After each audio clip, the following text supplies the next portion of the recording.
Le 107.7 à la foire du livre de Brive.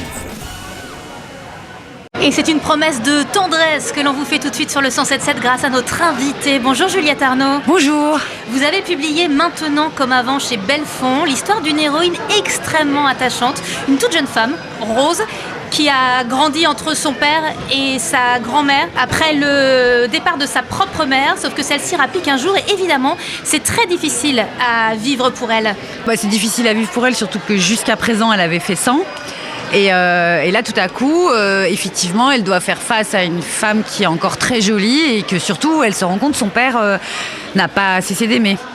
Alors vous attaquez un sujet qui reste assez tabou, une mère qui abandonne son enfant. Alors la littérature, le cinéma, ça regorge de pères qui abandonnent. Mais les mères, c'est quand même un sujet un peu plus compliqué. Pourquoi vous avez décidé de partir là-dessus ? Justement parce que la littérature, les films racontent toujours des pères qui partent.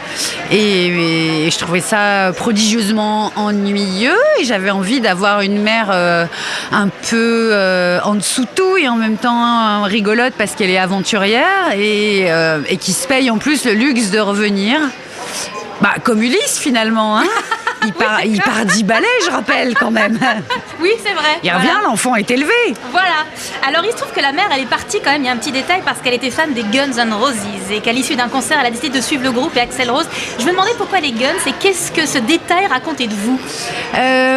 Moi, c'est ma jeunesse. Guns N' Roses, et moi finalement je suis de la génération non pas de l'héroïne Rose mais de sa mère, Manette. Et à notre époque, pour nous, jeunes filles, Guns N' Roses, c'était, je pense, la même chose, l'équivalent que Led Zeppelin pour la génération de ma mère. C'est-à-dire vraiment le groupe de rock qui sent le soufre. Et quand on a 17 ans, c'est de soufre dont on a envie.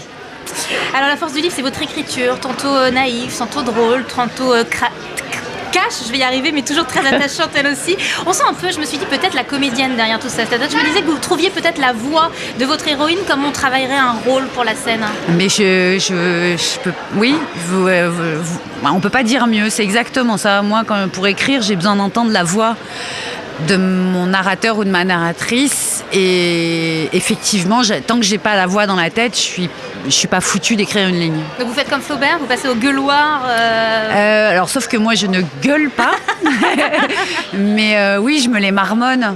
Je me marmonne les phrases. Ouais. C'est joli. Ouais. Il y a une autre chose très touchante dans ce livre, c'est qu'il se déroule dans un petit village d'Ardèche et on sent entre les lignes un énorme attachement pour ce village-là, ou en tout cas pour cette région-là.